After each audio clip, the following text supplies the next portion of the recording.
okay? Hold on, I'm coming. Never go on vacation, because when you get back, all hell will have broken loose. Marcus and Ed quickly discovered this as a bunch of sloughing flesh zombies tried to devour them when they returned. They made it back to civilization only to discover that the dead have come back to life, and all they can do is team up with other people, become stronger, and survive. You will discover that getting people to trust in you is going to take a lot of hard work. God damn it! We got enough trouble without bringing in another freeloader to use up all our medicine. Let's not forget that underneath all of this is an intriguing storyline.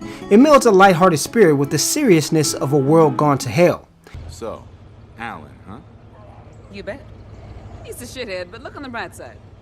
He's only about half as stupid as he looks. It's obvious that zombies are the enemy, but what about the army and the other survivors out in the world? Can you actually trust these people, or will they eventually abandon society and strike out against your people? I'm not at liberty to say, but I can say that these encounters are always engrossing and worth seeking out. People need to eat and be merry, so it's up to you to assure that they are taken care of. State of Decay tasks you with taking to the wilds and returning with rucksacks full of weapons, medicine, materials, and food for your fellow survivors. You will spend a majority of time avoiding packs of zombies and scavenging buildings for any viable weapons and salvage for the base. You can even secure homes and other buildings to set traps and secure supply posts. People will make runs to get all sorts of items, regardless of if you send them or not. In fact, the game is sentient even if you turn the console off for days. State of Decay is about building your home into a lasting outpost that can survive while you are away. People will have conversations back at base and let you know how good or bad things are. Maybe if we weren't down to an expired bottle of baby aspirin and a case of cough syrup, we wouldn't have so many sick people. If you hear people talking about the lack of food, it's probably time to hit some of those abandoned homes and get them some. Your home base is capable of many things beyond acting as a sleeping quarters for other survivors. It can offer a wide range of upgrades and buffs that can increase everyone's chance of surviving. Players can build better sleeping quarters, a lookout tower, and even a workshop for creating and repairing weapons. It's just as necessary to choose the right survivors to come and stay with you. Man, if you weren't here, we would have been fucked. Each of them has a personality of their own, and some of those personalities can offer boons like increased stamina and health from food. Other survivors can cause dissent in the base, and end up being more of a nuisance to the cause. So, things been pretty tense around here, huh? You especially. Helping people with missions or wiping out dangerous zombie types will increase influence, trust, and fame. You can even control different people depending on how much they trust you, and that's an absolute necessity in State of Decay.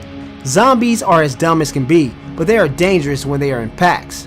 Over time, the only real options are to find another source of energy or swap out to a different character and continue scavenging. This greatly helps with foraging, and it assures that you can create stronger fighters to defend your home and outposts. Survivors cannot level up without you taking a personal stake in their future.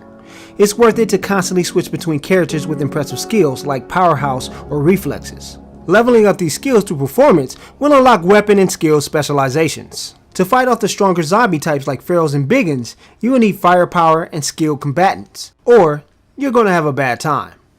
As great a game as State of Decay is, it does have its fair share of technical issues. The graphics are murky and most of the environment displays low-res textures. The frame rate will drop every so often and screen tearing will appear at every turn. The title is also afflicted with a few bugs, like enemies that pop up off the ground out of nowhere. It's the only real downside to an otherwise engaging and entertaining title. Holy shit, are you okay? You mean aside from being lost in the woods, attacked by psychopaths, and watching two of my best friends die? Yeah, I'm peachy. As a zombie survival game goes, this is probably the best one I have ever played. Even when I was playing The Last of Us, I had this title in the back of my mind, wondering if my survivors were still alive. It has a ton of technical issues and the graphics are last generation, but the RPG and simulation themed gameplay more than make up for it. State of Decay receives 4 stars out of 5 from Geek Citadel. If you want a zombie game that gives you open world freedom to live and die by your own means, look no further than State of Decay.